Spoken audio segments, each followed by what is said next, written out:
शिवरात्रि क्यों मनाते हैं, इसके पीछे का कारण क्या है, क्या कथा है और शिवरात्रि कैसे मनाएं, इन सभी प्रश्नों का उत्तर हम आपको इस वीडियो में देंगे। अगर आपने हमारे चैनल को सब्सक्राइब नहीं किया है तो सब्सक्राइब कर लीजिए और पास में बेल आइकन बटन है उसे भी दबाना ना भूलें। शिवरात्रि से जुड़ी दो प्रमुख कथाएं हैं जो उत्तर भारत और दक्षिण भारत में प्रचलित हैं। उन दोनों कथाओं को हम इस वीडियो में आपको संक्षेप में बताने की चेष्टा करेंगे। आप इस वीडियो को अंत तक देखिएगा। पहली कथा है जो शिव त्याग की कथा है, शिव विवाह की कथा है। यह कथा रामचरितमानस में और श्रीमद् भागवत पुराण में भी यह कथा मिलती है। इस कथा के अनुसार एक बार शिव जी और सती जी जा रहे थे, तभी उन्होंने दंडकारण्य में राम और लक्ष्मण को देखा जो देवी सीता को ढूंढ रहे थे। तभी शंकर जी ने उन्हें प्रणाम किया और माँ सती को भ्रम हो गया कि ऐसा कैसे हो सकता है कि निराकार भगवान साकार हो जाए, और साकार हो भी गया तो अपनी स्त्री को ढूंढ रहा है। वह तो सर्वज्ञ है, सर्व अंतर्यामी है, उसको मालूम होना चाहिए उसकी पत्नी कहाँ है। अस्तु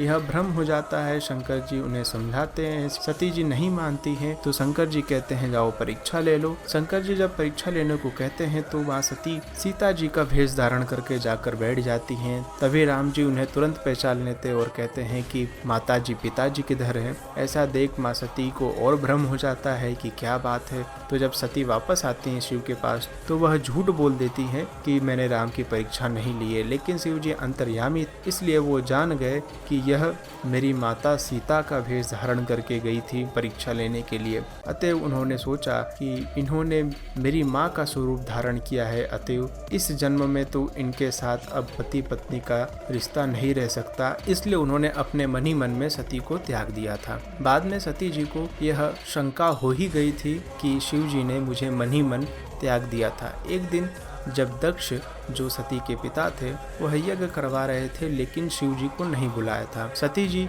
जिद करने लग गई शंकर जी से कि मैं भी जाऊंगी। तो शंकर जी ने उन्हें कहा कि ठीक है जाओ, गणों को साथ भेजा। सती जी जब वहां पर गई, वहां पर उनकी बहनों ने उनके साथ ज्यादा बातचीत नहीं की, लेकिन माँ ने आदर सत्कार उनका किया। जब सती जी यज्ञ में जाती हैं तो देखती हैं कि वहां पर शिव जी का आश्रम नहीं रहता है, तो वह अपने पति का अपमान समझकर वहीं पर अपने आप को योग अग्नि में भस्म कर लेती है। इसके बाद फिर स्वयं राम गए थे शंकर जी के पास और उन्होंने कहा था कि जब प्रस्ताव आएगा शादी के लिए तो आप हाँ कर दीजिएगा। फिर बाद में यही सती जी माँ पार्वती का अवतार लेकर आती हैं पिता हिमनरेश और माता मैना के घर में।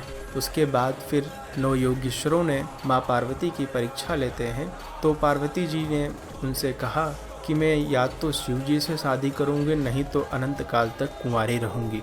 ऐसा जवाब मिल